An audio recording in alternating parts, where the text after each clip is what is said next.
Donne la vie, après il faut encore la gagner. Ça n'a pas de sens. La vie a-t-elle un sens? Oh, bah dans un sens, oui, la vie a un sens, ça tombe sous le sens. Oui, mais un seul. Ah bah ça, s'il y a un truc qui n'a qu'un sens, c'est bien la vie. Hein. Mais c'est un sens unique. Hein? La vie. Ça prend naissance à la naissance et ça court jusqu'à la dernière panne d'essence. La vie. Mais jamais dans l'autre sens. La vie n'a qu'un sens, mais c'est pas le cas des mots. Ah oui, c'est vrai, vous avez raison. Il y a des mots à double sens, oui. Comme les palindromes, par Comme exemple. Comme les quoi? Ah, les palindromes. Palindromes. Les palindromes, c'est des mots que tu peux prendre dans les deux sens, à l'endroit, à l'envers, comme Anna ou Ève. Ah non. Deux connaissances. Non. Moi, quand je parlais de double sens, je pensais à signification. Vous voyez? Ah bah, le double sens, ça permet de jouer avec les mots. Oui. Mais si tu joues avec les mots, faut pas. Mais si tu joues avec l'essence, faut pas jouer avec le feu. Hein. Allez, prenons le mot essence, par exemple. Ah, c'est un mot à double sens. Oui. Ben oui, il a du sens, mais ça a un double sens. Si, par exemple, je dis l'essence des voitures, ça a du sens. Des motos aussi, d'ailleurs. Voilà. Ouais, Mais c'est ordinaire. Oui. Ouais. Alors que si je parle de l'essence des mots, là c'est super. Hein. Mais ça n'a pas le même sens. Vous savez ce que je dirais? Oui. Je dirais qu'il faut comprendre l'essence des mots pour en saisir le sens.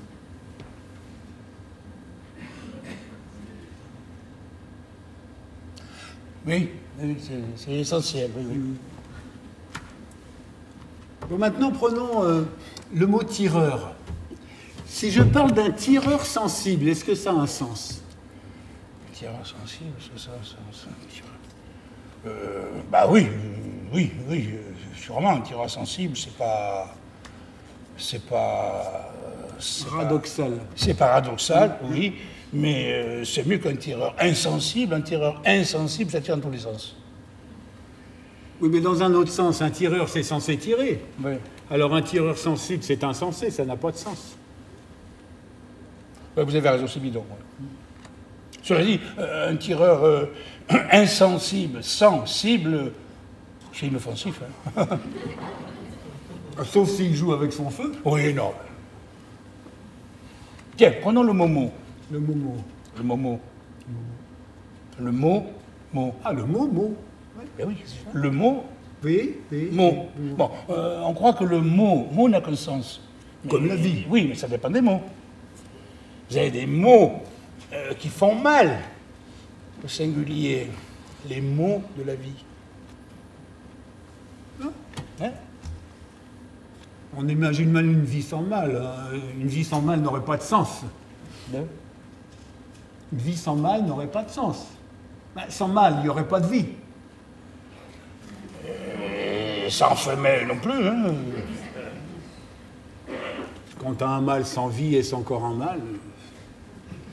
Et un tireur sans vie, est-ce qu'il peut encore tirer? Ça, c'est une question sensible qu'il faut traiter avec des sens. Mais vous savez qu'il y a quand même des mots à triple sens. Hein. Ah bon? Oui. Tiens, l'autre jour aux infos, ils disaient qu'à Calvi, ils ont trouvé un corps sans vie. Comment vous le comprenez, ça?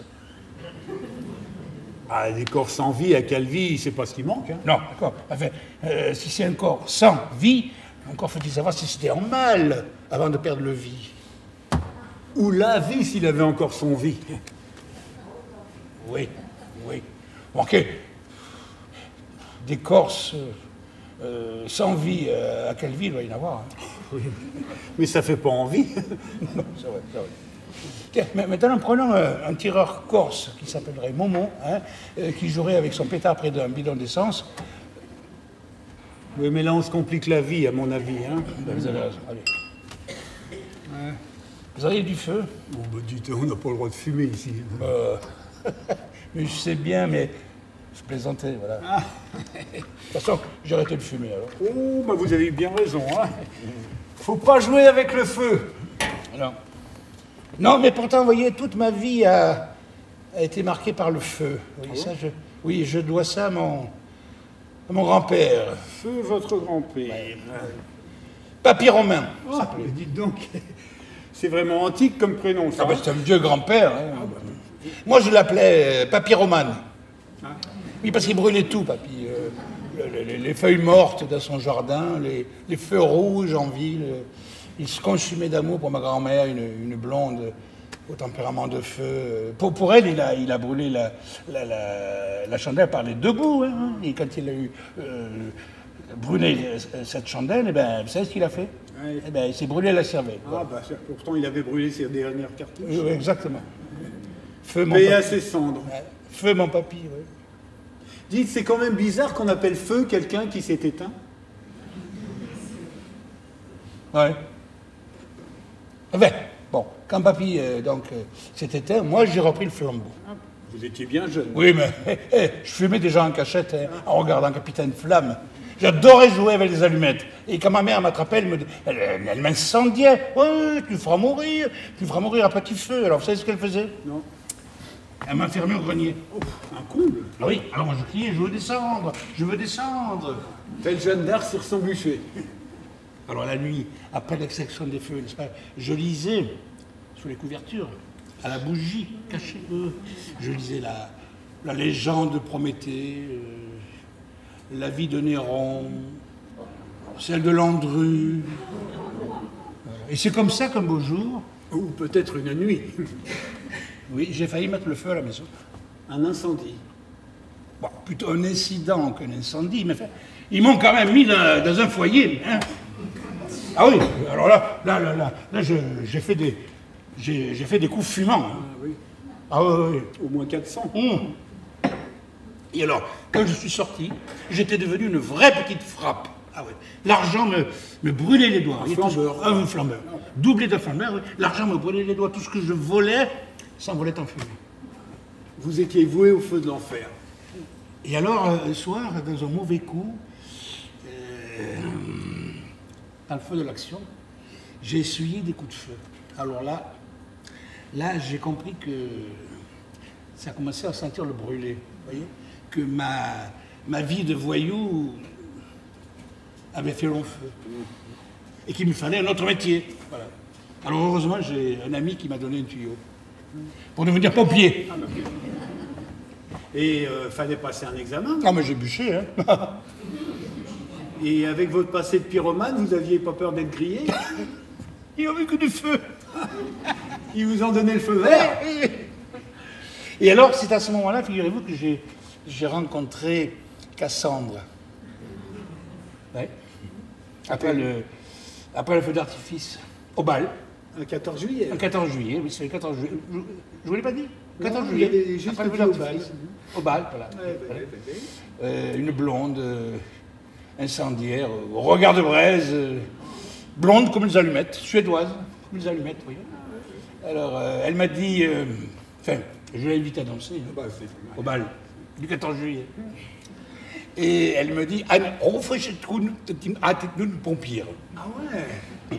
Et ça veut dire? J'adore les pompiers. Ah, Et j'ai dit moi aussi. Alors, on s'est embrasé. embrassé. Non, embrassé aussi. Embrasé. Ah bah oui, vous étiez tout feu, tout flamme. Voilà. Et puis alors là, j'ai été saisi d'un doute. Ah oui. Et si ce n'était qu'une de ces allumeuses qui ont le feu derrière? Vous étiez pris entre deux feux. Et oui, hein, et si ce n'était qu'un feu de paille? Dans ces cas-là, il ne faut pas brûler les étapes. Et voilà. Alors, du coup, je l'ai invité au restaurant. Ah, plus. On va faire le restaurant. Alors, à l'entrée, elle a pris du saumon fumé, moi des grillons poivrés, des poivrons grillés. Ensuite, j'ai pris le pot-au-feu, elle, le bœuf braisé. Avec des pommes allumées, je suis sûr. Au dessert, j'ai choisi une crêpe flambée et elle, une crêpe brûlée. Voilà. Alors, nous avons parlé longuement. Parler cinéma, oui, parce que, vous voyez, on aimait les mêmes films. Ouais. La guerre du feu, la tour infernale, La bûche.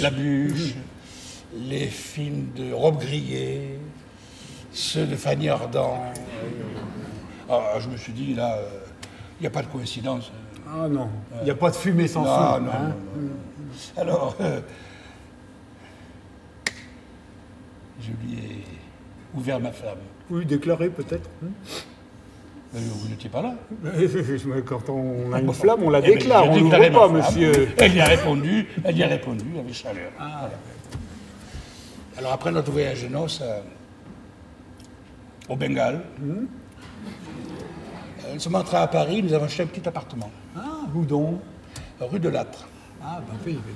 Et dites donc, j'espère que c'était avant la flambée des prix, hein? Oui, mais vous voyez, depuis, je ne suis plus pompier. Ah bon? Vous avez plus le feu sacré? C'est-à-dire, quand on a fondé un foyer, puis il y avait 3 gosses qui pètent le feu... Il faut en faire la part. Non. Je suis devenu représentant. Ah? En quoi? Un ex-center. Et Cassandre? Femme au foyer. Alors le soir, nous regardons les feux de l'amour près de la cheminée. Voilà, puis alors, je me suis découvert une passion brûlante pour le théâtre. Ah, les feux de la rampe. Oui. C'est comme ça que je me suis arrêté de fumer. Ah bah oui, vous avez bien fait. Faut pas risquer de brûler les planches. Ah bah non. Alors, quand je m'éteindrai... Vous serez incinéré, je présume. Oui. Et j'aimerais que mes cendres soient dispersées sur la terre de feu. Une nuit de la Saint-Jean. Et oh, je ne suis pas pressé. Ouais, dites, et comme on dit, il n'y a pas le feu au lac. Non. On est bien, hein? On est bien, ouais. Et dites-moi, vous n'auriez pas une orange, hein? Ah, un jus d'orange. Non, pas un jus d'orange. Une orange. Une orange pressée. Non, une orange. Ah, le feu. Oh, bah, si c'est pas pressé, ça va être vite fait, hein? Un fruit, voilà. Une orange. Voilà. Vous n'avez pas volé, au moins, hein? Non, voilà. Merci.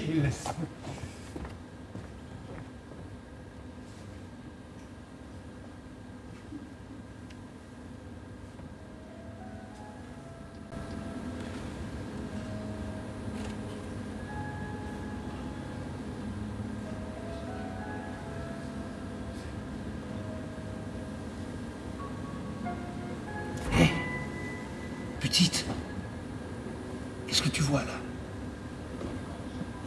Une orange? Oh non, c'est bien plus qu'une orange. Tu sais, quand j'étais tout petit, le Père Noël, chaque année, il m'apportait une orange. Oui. Ben oui, une orange, rien d'autre. Il n'était pas riche à l'époque, le Père Noël.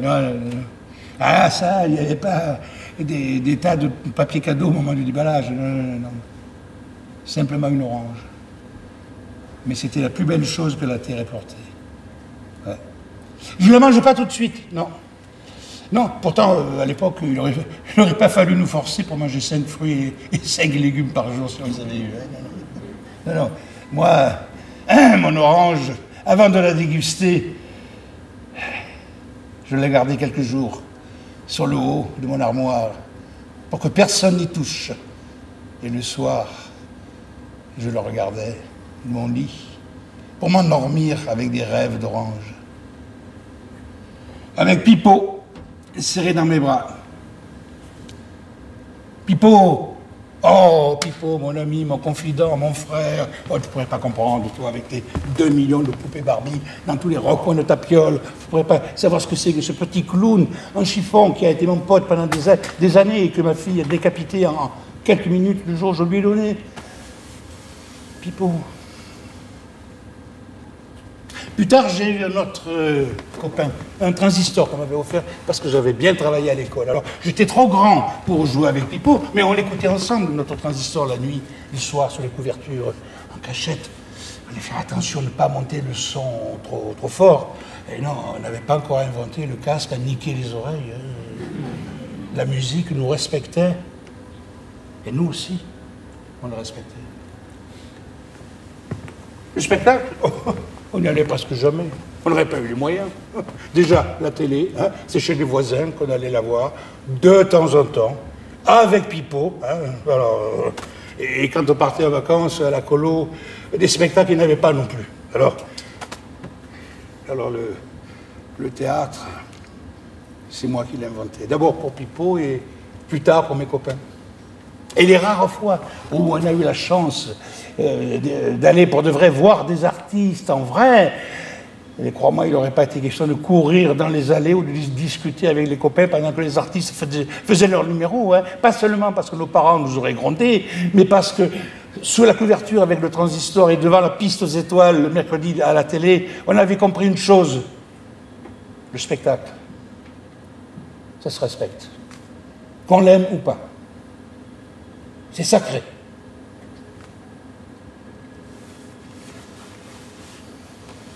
Mais la plupart du temps, nos spectacles à nous, c'est en levant le nez qu'on se les offrait vers l'horizon,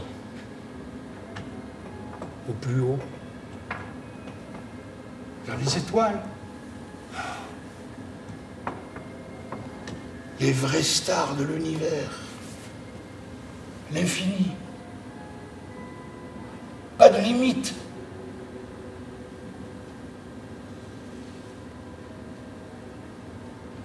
Ouais. Aujourd'hui, les étoiles, on te les fabrique à coup de Starac, hein, de la nouvelle star ou de The Voice. Hein, et l'horizon, tu n'as plus que pour de faux, à 20 cm de ta PlayStation, là. On suivait dans le ciel la course des avions, loin d'imaginer qu'un jour, on s'en servirait pour rentrer sans frapper dans des gratte-ciel. On croyait qu'avec le progrès, on éliminerait la guerre, la faim, la pauvreté. On rêvait même dans la Lune. Et on a failli y aller. Et on y a été, finalement. Et je me demande toujours si c'est une bonne idée. Aujourd'hui, on a ajouté quelques zéros au nombre des victimes, comme sur les chiffres d'affaires des banques. Mais quand on regarde notre grosse orange bleue, chaque jour un peu moins bleue, chaque jour un peu plus grise, on se dit que le bonheur, il était peut-être là.